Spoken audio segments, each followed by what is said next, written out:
भगवत गीता में श्री कृष्ण कहते हैं कि मौन मन की तपस्याओं में से एक है। जो व्यक्ति बिना फल और कामना के इसकी प्रैक्टिस करता है वह हाईली पीस को प्राप्त होता है। परिंदों को मिलेगी मंजिल यकीनन, क्योंकि फैले हुए उनके पर बोलते हैं। वे लोग अक्सर खामोश रहते हैं जमाने में जिनके हुनर बोलते हैं।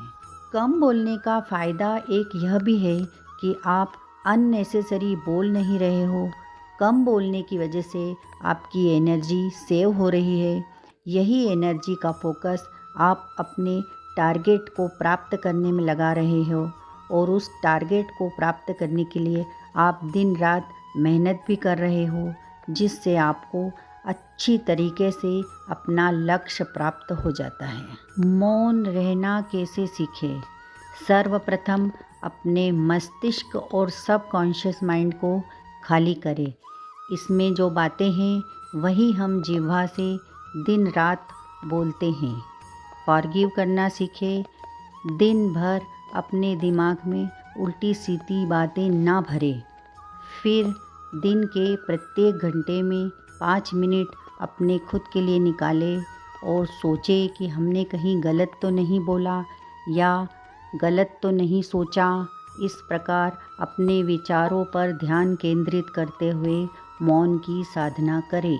जब आप मौन में हैं और अपने विचारों के दृष्टा हैं, परंतु आपके विचार आपके नियंत्रण में नहीं आ पा रहे हैं, तब उस समय आप अपने ध्यान को अपनी श्वासों पर केंद्रित करें और आती हुई श्वास और जाती हुई श्वास को महसूस करते हुए मौन की साधना करें। मौन रहने का मतलब केवल जीवा को कंट्रोल करना नहीं है, अपितु अपने मस्तिष्क और विचारों को स्थिर करना भी है। अपने मस्तिष्क को शांत करते हुए अपने विचारों को निरंतर देखते जाएं। कुछ क्षण बाद ये विचार अपने आप ही विलीन हो जाएंगे। इसी अवस्था को मौन कहते हैं। ऋग्वेद में पावर ऑफ साइलेंस को mother of all intuition, mother of all rest और मदर ऑफ ऑल क्रिएटिविटी कहा गया है। गौतम बुद्ध ने कहा है कि silence is a source of life and cure of all disease. मौन शब्द जितना साधारण लगता है उतना साधारण है नहीं। इसकी प्रैक्टिस करने से हम अपने आप में बढ़ते हुए will power, focus, concentration, intuition और पीस को बढ़ता हुआ महसूस करते हैं। बुद्धिमान व्यक्ति यह भली भांति जानता है कि शब्द एक हथियार है जिससे किसी को बचाया भी जा सकता है और मारा भी जा सकता है। मौन रहकर ही उस असीम सत्य को जाना जा सकता है और उस विराट की अनुभूति की जा सकती है। भोजन हमेशा मनुष्य को मौन रहकर और शांति से करना चाहिए, जिससे हम भोजन को स्वाद लेकर खाते हैं और यह भोजन हमारे जीवन के लिए अमृत तुल्य बन जाता है। अपनी वाणी और अपने विचारों को संयत करते हुए मौन रहना एक योग की साधना है और सोच विचार कर बोलना एक कला है।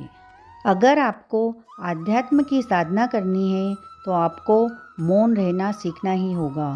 मौन हमें होठों पे अंकुश लगाना, होश में रहना, अनुभव करना, अपने आप का बोध होना, हर परिस्थिति में जागृत रहना, अंतर्मुखी बनना और बाह्य दुनिया को साक्षी रूप से देखना सिखाता है।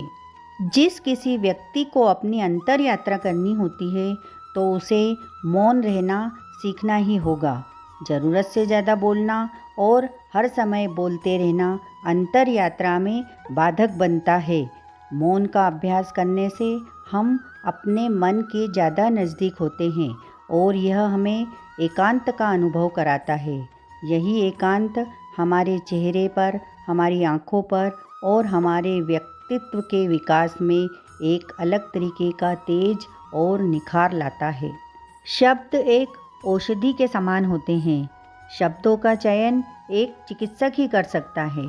किस बीमारी में किस औषधि का प्रयोग करना है वह हम पर निर्भर करता है, क्योंकि शब्द घाव भी देते हैं और शब्द दवा भी है। इसलिए मधुर वाणी से उत्तम वचनों द्वारा सोच समझकर बोले। मौन के पेड़ पर शांति का फल लगता है और यह हमारी वाणी को ठिकाना देता है, जैसे घोंसला पक्षी को देता है। चाणक्य के अनुसार चुप रहना अच्छी बात है, लेकिन हमेशा चुप रहना मूर्खता भी है। जब कभी आपके सामने कोई अन्याय हो रहा है और उस समय अगर आप चुप रहते हैं तो वह आपकी कमजोरी मानी जाएगी। बुद्धिमान व्यक्ति वही है जो सीमित शब्दों में अन्यायी का जवाब डट कर देता है। यदि आपके माता पिता, गुरुजन या आपसे कोई बड़ा किसी कारणवश आप पर क्रोध कर रहा है, आपको अपमानित कर रहा है, उस परिस्थिति में उनके प्रति असभ्य व्यवहार करने की बजाय आपको मौन धारण करना है और चुप रहकर उनके प्रति अपना सम्मान जाहिर करना है। चाणक्य के अनुसार कोयल तब तक नहीं बोलती जब तक उसकी मधुर वाणी नहीं फूटती है। इसलिए हमेशा कम बोले, अच्छा बोले। कम बोलने वाले बहुत ही विश्वास पात्र होते हैं, क्योंकि वे पहले आपकी बात को ध्यान से सुनेंगे, समझेंगे और अगर कोई समस्या है तो उसका अच्छे से समाधान भी निकाल देंगे और वे आपकी बात का जगत ढिंढोरा भी नहीं पीटेंगे। शब्द एक जाल की तरह होते हैं। जो व्यक्ति ज़्यादा बोलता है वह अपनी बात को बड़ा चढ़ाकर बोलता है और शब्दों के जाल में फंसता चला जाता है, जिससे वह अंतर्मुखी होने की बजाय बाह्यमुखी हो जाता है। एक चुप 100 सुख के बराबर होते हैं। श्री कृष्ण कहते हैं कि मनुष्यों को स्थिर बुद्धि का होना चाहिए। मौन रहने से मनुष्य नेगेटिव, टॉक्सिक और बेवकूफ़ लोगों से उलझना बंद कर देता है, जिससे उसकी बुद्धि स्थिर, शांत और आनंदित हो जाती है और वह हर पल खुशी का अनुभव करता है। मौन रहना एक प्रकार का मेडिटेशन है। पहले के ज़माने में ऋषि मुनि सालों सालों मौन रहते थे। चुप्पी की जो आवाज़ होती है वो एक बेहतरीन आवाज़ होती है। ये हमें खुद को जानने, माइंडफुल होने और जीवन में क्रिएटिविटी लाने और नेचर से जुड़ने का एहसास कराती है। जो लोग कम बोलते हैं उनके हुनर बोलते हैं। मौन रहने वालों का लक्ष्य के प्रति फोकस रहता है, क्योंकि उनकी एनर्जी फालतू वेस्ट नहीं होती है। उनका लिसनिंग पावर और सोचने समझने का पावर बहुत अच्छा होता है।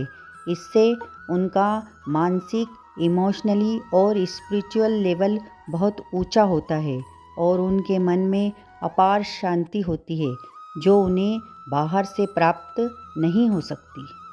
ज़्यादा चुप रहने वालों को लोग जज नहीं कर पाते हैं कि वे किस परिस्थिति में कैसा रिएक्ट करेंगे, क्योंकि वे पहले बात को सुनते हैं, फिर समझते हैं, फिर अपनी बात का जवाब सीमित शब्दों में देते हैं। लंबे समय तक चुप रहने के बाद जब कोई व्यक्ति बोलता है तब उसकी बातों में बहुत ही वजन होता है और उसकी बातों को बहुत गहनता से सुना जाता है और उसकी बातें अपनी ओर सबको आकर्षित करती है और लोगों को तब पता चलता है कि वह व्यक्ति क्या है और कैसा है। जो व्यक्ति ज़्यादा बोलता है वह कभी न कभी, कहीं न कहीं कुछ न कुछ गलत बोलेगा ही बोलेगा। इसलिए किसी ने खूब कहा है कि ज़रूरी नहीं कि हर समय बोला ही जाए, इससे ज़्यादा ज़रूरी है कि ना बोला जाए। जब आप मौन रहते हैं तब आप सामने वाले को रीड कर रहे होते हैं कि वह आपसे क्या बोलना चाह रहा है या आपके बारे में क्या सोच रहा है, या उसके पास जो भी नई नई जानकारियाँ हैं या अनुभव है वह भी आप उससे ग्रहण कर रहे होते हैं। जब कोई आपका करीबी या घनिष्ठ मित्र आपको अपमानित कर रहा है, ताने दे रहा है या आपकी अवहेलना कर रहा है, उस समय आपको उससे झगड़ा करके रिश्ते खराब करने की बजाय मौन रहकर उससे थोड़ी दूरी बना ले और अपना कीमती समय और अपनी ऊर्जा बचाते हुए बुद्धिमत्ता का परिचय दे। मौन रहना अच्छी बात है, लेकिन कहीं कहीं जवाब भी देना पड़ता है। जब कोई व्यक्ति अनचाहे आप पर हावी होने लगे, तब सीमित शब्दों में अपनी बात को बार बार रिपीट ना करते हुए उसे जवाब दे ही दे। जब कभी आपको अति क्रोध आए, तब उस समय आपको अपशब्द का प्रयोग नहीं करना है और अपनी इंद्रियों और जीवा को वश में रखते हुए मौन धारण करना है, क्योंकि क्रोध तो क्षणिक है और एक बार तीर कमान से निकल गया तो वह वापस नहीं हो सकता। उसी प्रकार बोले गए अपशब्द सामने वाले को तीर के समान चुभते रहते हैं। कम बोलने वाले बहुत ही बुद्धिमान होते हैं, क्योंकि वे विपरीत परिस्थितियों में चुनौतियों का सामना डटकर करते हैं और अपने लक्ष्य को प्राप्त करते हैं। कम बोलने वाला व्यक्ति सामने वाले को ज़्यादा से ज़्यादा सुनता है और ज़्यादा बोलने वाला व्यक्ति वही बोलेगा जितनी उसके पास जानकारी होती है। इसलिए कम बोलने वाला व्यक्ति सामने वाले व्यक्ति से ज़्यादा इन्फॉर्मेशन प्राप्त कर लेता है और वह सभी लोगों से ज़्यादा ज्ञानी और बेहतर होता है। बंद मुट्ठी लाख की, खुल गई तो खाक की। इस प्रकार कम बोलने वाले हमेशा सोच समझकर बोलते हैं। वे कभी भी कुछ ऐसा नहीं बोलते जिससे उन्हें पछतावा हो। सफलता का एक सूत्र यह भी है कि सीमित शब्दों में अपनी बात को कही जाए, जैसे खाने में एक चुटकी नमक। इसके अलावा बार बार अपनी बातों को रिपीट ना करें, क्योंकि इससे शब्दों की वैल्यू घटती है। ज़्यादा बोलने वालों की दोस्ती काम पूरती ही रहती है, क्योंकि इनके बड़ बोलेपन से लोग इरिटेट होते हैं। इसके विपरीत कम बोलने वाले लोगों को ज़्यादा से ज़्यादा सुनते हैं। इससे लोग इन्हें ज़्यादा पसंद करते हैं और इनकी तरफ ज़्यादा आकर्षित होते हैं। आज के समय में लोग बोलना ज़्यादा और सुनना कम पसंद करते हैं। ऐसे समय में अगर आप किसी की बात शांति से सुन रहे हैं, तब उसे लगने लगेगा कि उसकी बात को अच्छे से सुना जा रहा है और महत्व भी दिया जा रहा है। जब कोई व्यक्ति अपनी परेशानियां या समस्याएं आपको सुना रहा है, तब उसकी बात को पूरी होने तक मौन रहकर शांति से सुने और उसकी बात को बीच बीच में रोके टोके नहीं, और जब तक वह आपसे सलाह न मांगे तब तक अपनी राय और सलाह उसे ना दे।